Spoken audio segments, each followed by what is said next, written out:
এই সাবাই গ্রুপের লোকেরা, মুনাফিকদের দলটা, এরা আবার একত্রিত হলো। সুলাইমান ইবনে সুরাত খুজাই এই ছিল তাদের মুনাফিকদের নেতা। তার বাড়িতে গোপন বৈঠক হয়েছে। গোপন বৈঠকে সিদ্ধান্ত হয়েছে, এতদিন তো মুআবিয়ার প্রতাপের কারণে আমরা আমাদের কার্যক্রম চালাতে পারি নাই, মুআবিয়া এখন চলে গেছে, আমাদের এখন কি এসেছে, সুযোগ এসেছে। আমরা হুসাইন রাদিয়াল্লাহু তাআলা আনহুকে, হুসাইনকে আমরা কুফায় ডাকবো, তার হাতে আমরা বায়াত হওয়ার অঙ্গীকার করব। তার কাছে আমরা এখান থেকে কি বাড়াবো, নেতৃস্থানীয় লোকদের নামে কি পাঠাবো, চিঠি পাঠাবো। তাদের কথা অনুযায়ী কুফার প্রায় 150 জন নেতৃস্থানীয় লোকদের নামে হযরত হুসাইনের কাছে চিঠি পাঠানো হয়েছে। চিঠির বক্তব্য কি? চিঠির বক্তব্য হুসাইনকে ফার্ম দিচ্ছে।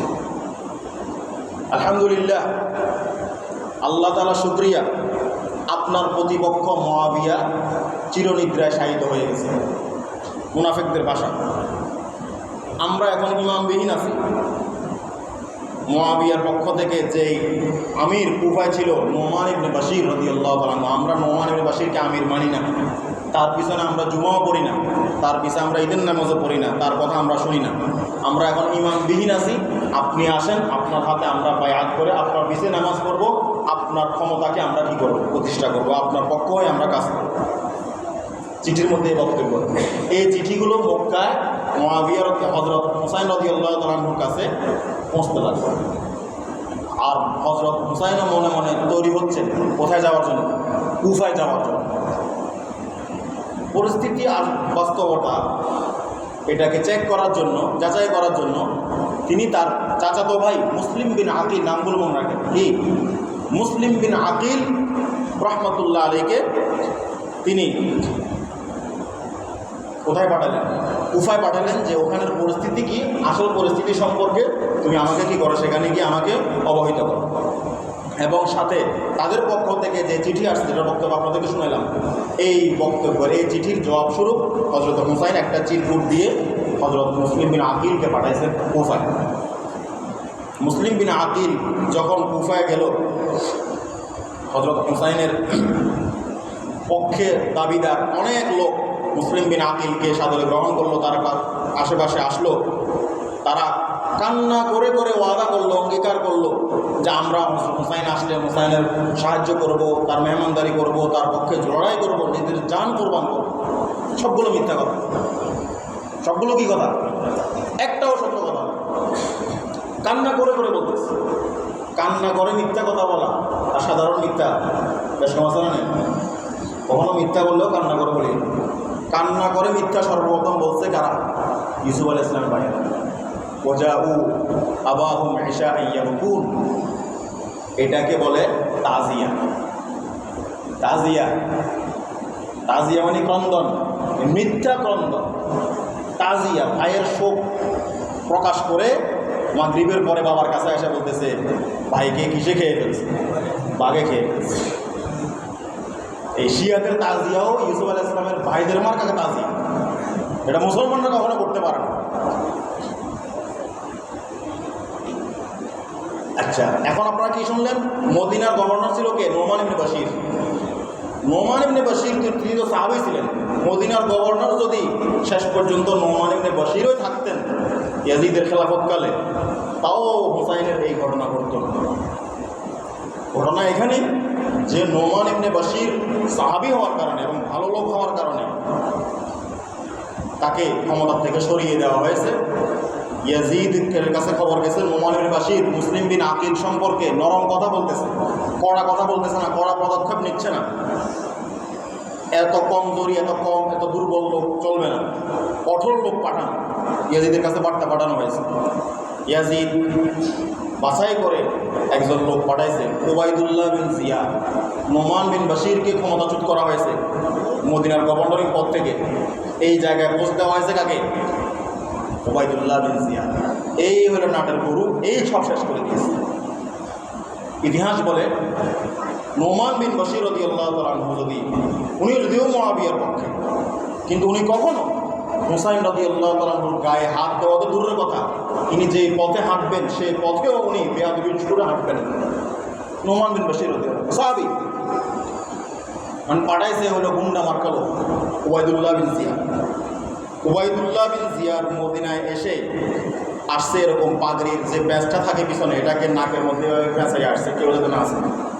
উবাইদুল্লাহ বিন জিয়াদ যখন মদিনায় ঢুকছে তখন উনি অবস্থা যাচাই করার জন্য আগে আর কীভাবে নিজের মুখ ঢাকে ঢুকছে, তিনি ঢুকে দেখে সবাই তাকে হুসাইন মনে করছে। আসলে হলো নতুন গভর্নর, দাঙ্গা গভর্নর, সবাই মনে করছে হুসাইন আসছে। হুসাইনকে হুসাইন মনে করে না, সবাই নারা লাগাচ্ছে, হুসাইনকে গ্রহণ করে দিচ্ছে। পরে তো হঠাৎ করে উদয় হয়ে গেল। পরের দিন কুফার জামে মসজিদে এসে ওবায়দুল্লাহ বিন জিয়াদ নেকাব খুল দেখলো যে ওবায়দুল্লাহ বিন জিয়াদ তিনি ত্রাস সৃষ্টি করার জন্য একটা তকরির পেশ করলেন, বক্তব্য পেশ করলেন।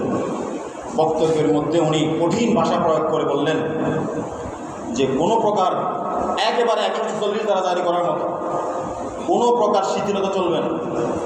প্রত্যেক এলাকার মেম্বার, চেয়ারম্যান, চৌকিদার, মীর, মুন্সি প্রত্যেককে জবাবদিহি করতে হবে। মুসলিম বিন আকিল হুসাইনের দুধ, হুসাইনের চাচাতো ভাই কার ঘরে আছে এটা আমার কাছে পেশ করতে হবে। যার বাড়িতে মুসলিম বিন আকিলকে পাওয়া যাবে তাকে ফাঁসিতে লটকানো হবে।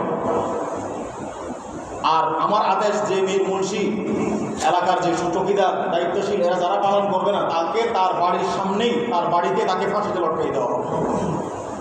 ত্রাস সৃষ্টি হয়ে গেছে। এদিকে বলে রাখা ভালো, মুসলিম বিন আকিল যখন আসছে তখন বলছেন আপনাদেরকে, মুসলিম বিন আকিলের কাছে বিশাল এক দল এসে কান্না করে করে বলতেছে যে হুসাইনের পক্ষে থাকবো, হুসাইনকে আর তাড়াতাড়ি নিয়ে আসেন, আমরা তাকে ইমাম মানব। এর সংখ্যা ছিল 18,000। কত? মানে 18,000 ব্যক্তি মুসলিম বিন আকিলের হাত ধরে হুসাইনের হাতে কি করলো? গায়েবানা বায়াত করলো, নগদ বায়াত যেটা হয় আর কি। এই 18,000 লোকদের থেকে নিয়ে 4,000 লোককে নিয়ে মুসলিম বিন আকিল তিনি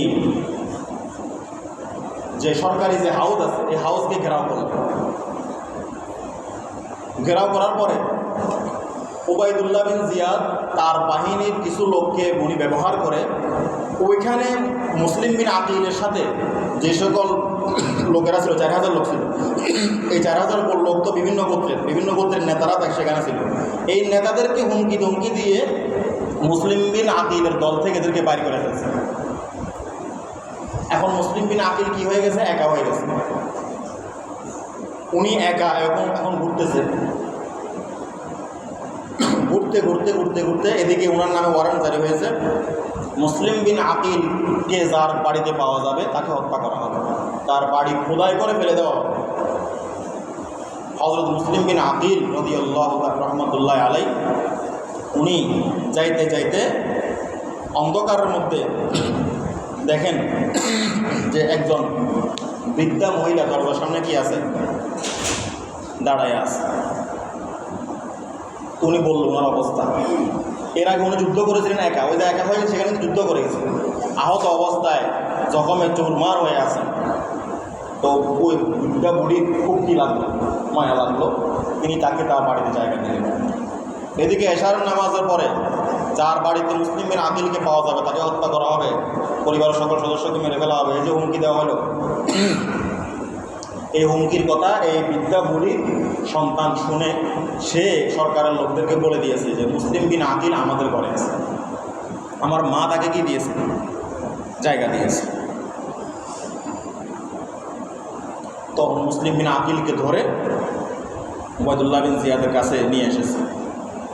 ওবায়দুল্লাহ বিন জিয়াদ তাকে গালমন্দ করেছে, মুসলিম বিন আকিলের প্রত্যেকটা কথার জবাব দিয়েছে। পরিশেষে এই মুসলিম বিন আকিলকে ওবায়দুল্লাহ বিন জিয়াদ হযরত হুসাইনের দূত নির্মমভাবে শহীদ করে দেন। ওবায়দুল্লাহ বিন জিয়াদ, মুসলিম বিন আকিল সর্বপ্রথম এক ব্যক্তির ঘরে ছিলেন, হানি বিন উরওয়া। এই হানিও সমাজের প্রতাপশালী ব্যক্তি ছিলেন। তাকে পর্যন্ত ওবায়দুল্লাহ বিন জিয়াদ কী করে দিয়েছে? হত্যা করে এদের মাথা কেটে ইয়াজিদের কাছে পাঠিয়েছে। ইয়াজিদ তো মহাখুশি, এদিকে 18,000 লোক যে মুসলিম বিন আকিলের হাতে বায়াত গ্রহণ করেছে, এই খবর মুসলিম বিন আকিল তখন নগদ হুসাইন রাদিয়াল্লাহু আনহুর কাছে মক্কায় পাঠিয়ে দিয়েছে। এরই মধ্যে তো এগুলো ঘটছে, পাঠিয়ে দিয়েছে আরও আগে, এর মধ্যে এগুলো ঘটে গেছে, এগুলোর খবর পাঠাতে পারে না। মুসলিম বিন আকিল শহীদ হওয়ার আগে ওবায়দুল্লাহ বিন জিয়াদ যাকে পাঠাইছিল ইবনে মুহাম্মদ ইবনে আশআস, মুহাম্মদ ইবনে আশআস তাকে ধরে আনছিল আর কি মুসলিম বিন আকিলকে। মুহাম্মদ ইবনে আশআসকে বলছে, তুমি তো আমাকে ওবায়দুল্লাহ বিন জিয়াদের হাত থেকে বাঁচাইতে পারবে না, তবে আমার একটা কথা তো মানো, যে আমি বর্তমান যে পরিস্থিতি কুফার, এই অবস্থা আমি আমার হুসাইনকে, আমার ভাইকে জানাতে পারি নাই, দয়া করে তুমি আমার পক্ষ থেকে হুসাইনের কাছে দূত পাঠিয়ে জানিয়ে দিবে যে কুফার পরিস্থিতি খুবই খারাপ, আপনি এখানে কোনোভাবে আসবেন না। এখন এই কথাটা মুহাম্মদ ইবনে আশআস রাখছে, সে এখন দূত পাঠাইছে বর্তমান পরিস্থিতি জানানোর জন্য। কাকে? হুসাইনকে। আগে যে জানাইছিল 18,000 লোক আমার হাতে আপনার নামে বায়াত করছে, এই খবর হুসাইন রাদিয়াল্লাহু আনহুর কাছে যাওয়ার পরে তিনি তো খুবই খুশি এবং তিনি কুফায় আসার জন্য পরিপূর্ণ প্রস্তুতি গ্রহণ করছেন। উনার প্রস্তুতি দেখে উনাকে বড় বড় সাহাবায়ে কেরাম উনাকে বাধা দেওয়ার চেষ্টা করেছে যে আপনি কোথায় যায়েন না, কুফায় যায়েন না। ওমর ইবনে আব্দুর রহমান ইবনে হারস উনি বলতেছেন যে আমার মনে হচ্ছে আপনি ইরাক যাবেনই, অথচ সেখানের শাসকরা হলো বনি উমাইয়ার, সেখানকার ধনভাণ্ডার সব তাদের কাছে, আপনি এই লোকদের কথা কি করিয়েন না, বিশ্বাস করেন না, এদের উপর আপনি ভরসা করিয়েন না। আমার তো মনে হচ্ছে যে সকল লোক আপনাকে সাহায্য করার কথা ওয়াদা করছে, তারা কালকে আপনার বিরুদ্ধে অস্ত্র ধরবে নিজেদেরকে বাঁচানোর জন্য। হুসাইন বললেন, ভাই তুমি সত্য বলতেছ, তোমার কথা আমি মানি বা না মানি, তবে তুমি যে আমার জন্য হিতাকাঙ্ক্ষী এ ব্যাপারে কোনো কিনে সন্দেহ নেই। আব্দুল্লাহ বিন আব্বাস আসছে। আব্দুল্লাহ বিন আব্বাস বলল যে, হে আমার চাচাতো ভাই, সবার কাছে মক্কায় কথাটা চওর হয়ে গেছে যে আপনি কোথায় যাবেন, মক্কা থেকে কুফায় যাবেন, খোদারা আপনি এরকম করবেন না, আল্লাহর ওয়াস্তে আপনি কুফায় যাবেন। আপনি কি মনে করেন কুফার লোকেরা কি কুফার সেখানে কি তারা সরকারের কোনো স্থাপনায় তারা দখল করতে পেরেছে? আপনাকে যারা নিয়ে যাচ্ছে তারা যাওয়ার জন্য বলতেছে, যদি এরকম হয় তাহলে আপনি যান, তবে এরকম যদি না হয় তাহলে আপনি সেখানে কোনোভাবেই যায়েন না। দ্বিতীয় দিন আব্দুল্লাহ ইবনে আব্বাস আবার আসছে।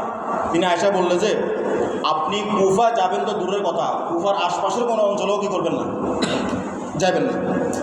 কুফার লোকেরা হলো গাদ্দার, এদের ইতিহাস হলো গাদ্দারের ইতিহাস। আপনার বাবাও সেখানে ছিল, তারা আপনার বাবার সাথেও কী করেছে, গাদ্দারি করেছে, আপনি সেখানে যাবেন না। আপনি হলেন হেজাজবাসীদের সর্দার, মক্কা মদিনার সর্দার, আপনি এখানে থাকেন। এরপর হোসেন রাদিয়াল্লাহু বললেন, ভাই তুমি যে আমার প্রতি দয়াশীল এভাবে কোনো সন্দেহ নেই, তবে আমি তো কুফায় যাওয়া কি করে নিয়েছি, ইচ্ছা করে নিয়েছি। আব্দুল্লাহ ইবনে আব্বাস আরেকটা আবেদন, এটা তো মনে করো আরেকটা আবেদন করলো, ঠিক আছে আপনি যেহেতু আপনার ফয়সালার উপর অটল, আপনি আপনার সাথে কমাস কম মহিলাদেরকে নিয়ে যাবেন, বাচ্চাদেরকে নিয়ে যাবেন, মহিলাগুলো তো বাচ্চা এমনি যাবেন, আপনি আপনার সাথে বাচ্চাদেরকে নিয়ে যাবেন না। এই কথাটাও হযরত হুসাইন রাদিয়াল্লাহু আনহু মানলেন। হযরত হুসাইন জিলহজ মাসের 8 তারিখ, জিলহজ আরবি মাসের শেষ মাস, আরবি মাসের প্রথম মাস হলো কি মুহররম, জিলহজ মাসের 8 তারিখ 60 হিজরির জিলহজ মাসের 8 তারিখ তিনি তিনার পরিবার পরিজন, বোন এবং ওনার প্রিয়জন, ওনার পক্ষের লোক, ওনার অল্প কয়েকজন যারা বাহিনী ছিল, এদের সবাইকে নিয়ে উনি মক্কা থেকে কুফার দিকে রওনা হয়েছে। যাওয়ার মাঝখানে অনেক লোকের সাথে ওনার সাক্ষাৎ, প্রসিদ্ধ কবি ফরজদকের সাথে ওনার সাক্ষাৎ, ফরজদকও ওনার বইকে নিষেধ করলেন যাওয়ার জন্য। এরপরে ওনাকে পথে মধ্যে মুসলিম বিন আকিল শহীদ হয়ে গেছেন এই সংবাদ হযরত হুসাইনের কাছে এসে পৌঁছছে। তখন হযরত হুসাইন রওনা দিয়ে দিয়েছে। তো তখন হযরত হুসাইন বললেন যে, ওকে বলা হলো যে তুই বললো আপনি কোথায় চলে যান? মুসলিম বিন আকিল বলছে আপনাকে কুফায় না গিয়ে কোথায়, মক্কা বা মদিনায় কি যেতে, ফেরত যেতে। তখন হযরত হুসাইনও প্রস্তুত হয়েছেন ফিরে যাওয়ার জন্য। এখন মুসলিম বিন আকিলের পরিবারের লোকও কিন্তু এখানে আছে। মুসলিম বিন আকিলের লোকেরা তলোয়ার নিয়াম থেকে বের করে বলে যে আমরা যাব না, আমরা মুসলিম বিন আকিলের রক্তের প্রতিশোধ নিব অথবা নিজেরা কি হয়ে যাব, শহীদ হয়ে যাব। মুসলিম বিন আকিলের হত্যার প্রতিশোধ না নিয়ে আমরা কোথায় যাব না, ঘরে যাব। তো মুসলিম বিন আকিলের পরিবারের লোকদের কারণে হুসাইন রাদিয়াল্লাহু আনহু বললেন, তারা যদি না যায় তাহলে আমি চলে যাই, আমি একা চলে যেতে পারবো না, তারা গেলে আমিও যাব। আবার সামনের দিকে আগাতে থাকলো। এভাবে পথিমধ্যে অনেকের সাথে সাক্ষাৎ হয়, সবাই বললেন যে কুফার অবস্থা খুবই খারাপ, আপনি যায়েন না। এভাবে এদিকে হযরত হুসাইন যে কুফায় ঢুকতেছে এই সংবাদ তো কাদের কাছে পৌঁছেছে, উবাইদুল্লাহ বিন জিয়াদের বাহিনীর কাছে পৌঁছেছে।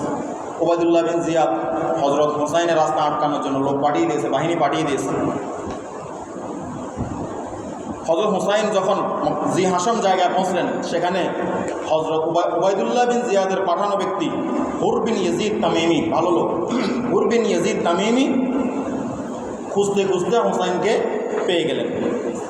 দুজন পরস্পরে দ্বিমুখী তারা যাত্রীর ছাউনি ফেলে আলাপ আলোচনায় বসলেন, একসাথে নামাজও পড়েছে। হযরত হুসাইন বললে যে হুর বিন ইয়াজিদ, কি আপনার বাহিনী আমার সাথে নামাজ পড়বে নাকি আপনার আলাদা নামাজ পড়বেন? বলে যে আমরা একসাথে নামাজ পড়ব। সবাই হুসাইনের পিছনে একসাথে নামাজও পড়ছে, হুসাইনকে ধরার জন্য আসছে, একসাথে হুসাইনের পিছনে নামাজও পড়ছে। তো হুর বিন ইয়াজিদ কে হুসাইন রাদিয়াল্লাহু আনহু বললেন, হুসাইনকে জিজ্ঞাসা করলেন, আপনি কেন আসতেছেন এখানে, আপনার উদ্দেশ্য কী? বলে যে কুফার লোকেরা আমাকে খলিফা বানাতে চায়, তারা আমাকে চিঠি পাঠিয়েছে, তারা আমার অপেক্ষায় আছে, আমাকে সহযোগিতা করবে। তখন তিনি চিঠির একটা থৈলা, 2টা বস্তা বের করলেন, যে এই 2টা বস্তার মধ্যে কি রয়েছে, আমাকে পাঠানো কুফার লোকদের, বিভিন্ন লোকদের চিঠি রয়েছে। তো হুর বিন ইয়াজিদের সাথে যে সকল লোক ছিল তারা সবাই বলে উঠলো, আপনাকে আমরা কোনো কি পাঠাইনি, চিঠি মিঠি পাঠাই নাই, কিছু পাঠাই না আমরা। হুসাইন রাদিয়াল্লাহু আনহু বললেন, হুসাইনকে বলা হলো, ঠিক আছে আপনি উবাইদুল্লাহ বিন জিয়াদের কাছে চলেন আমার সাথে। হুসাইন রাদিয়াল্লাহু আনহু বলেন যে এটা তো সম্ভব না, উবাইদুল্লাহ বিন জিয়াদের কাছে আমি যাব, আমি কেন তার কাছে যাব, মানে নিজের ইজ্জত বিসর্জন দিতে চাচ্ছেন না আর কি। তখন উনি চলে যেতে চাইলেন, হুর বিন ইয়াজিদ তামিমি হুসাইনকে আটকাই দিলেন এবং বললেন যে আমি আপনাকে যেতে দিব না, তবে আমি আপনার সাথে যুদ্ধও করব, আপনার সাথে লড়াইও করবো না, আবার আপনাকে যেতেও আমি দেব না। আপনি অপেক্ষা করেন, এমন একটা রাস্তা বের হোক, এমন এক জায়গা চলেন যেটা ইরাক এবং মক্কা মদিনার মাঝখানে, এমন একটা জায়গা চলেন। হয়তো ওই জায়গায় যেতে যেতে সরকারের পক্ষ থেকে এমন কোনো আদেশও আসতে পারে যেটার দ্বারা আমিও ঝামেলামুক্ত থাকবো, আপনিও ঝামেলামুক্ত থাকবেন। ইমাম হুসাইন রাদিয়াল্লাহু তাআলা আনহু এই প্রস্তাবকে গ্রহণ করে সামনে চলতে লাগলেন, হুর বিন ইয়াজিদও পিছনে পিছনে চলতে লাগলেন। এক জায়গায় বসলেন উযাইবুল মাহাজানাত, সেখানে গিয়ে তরমা বিন আদি, তার সাথে সাক্ষাৎ হইল হযরত হুসাইনের। তরমা বিন আদি বলল যে কুফায় আপনার মোকাবেলার জন্য, হুসাইন আপনার মোকাবেলার জন্য কুফায় জবরদস্ত প্রস্তুতি চলতেছে। আমি এত বড় বাহিনী কারো বিরুদ্ধে আমি কখনো দেখি নাই, যত বড় বাহিনী প্রস্তুত হচ্ছে কুফায়। আমার মতামত হলো আপনি বনু তাইয়ের প্রসিদ্ধ পাহাড় আজা নামক পাহাড়ে চলে যান, যেখানে বড় বড় বাদশারাও তাদের বাহিনী পাঠাতে পারে না। সেই পাহাড়ে গেলে এত এত হাজার লোকের আপনার সহযোগিতা করার জিম্মাদারি আমি গ্রহণ করব। হুসাইন রাদিয়াল্লাহু আনহু বললেন, শুকরিয়া ভাই, কিন্তু তোমার যে প্রস্তাব এটা আমি গ্রহণ করতে পারছি না। হুর বিন ইয়াজিদের সাথে আমার কথা দেওয়া হয়ে গেছে, আমি তার সাথেই থাকব। কথা এই যে নিজের জীবনে সন্দিক্ষণ কথা কিন্তু ফেলতেছেন। হুর বিন ইয়াজিদ তামিমিকে আমি কথা দিয়েছি, আমি তার সাথে থাকবো, সরকারের পক্ষ থেকে কোনো ফয়সালা আসে কিনা সেটার অপেক্ষা করব, আমি তোমার কথায় ওখানে যেতে পারবো না। এভাবে হুর বিন ইয়াজিদ তামিমি যখন হুসাইন রাদিয়াল্লাহু তাআলা আনহুর সাথে টালমাটাল করতেছেন, সময় ক্ষেপণ করতেছেন, এক পর্যায়ে আসতে আসতে হযরত মুহররমুল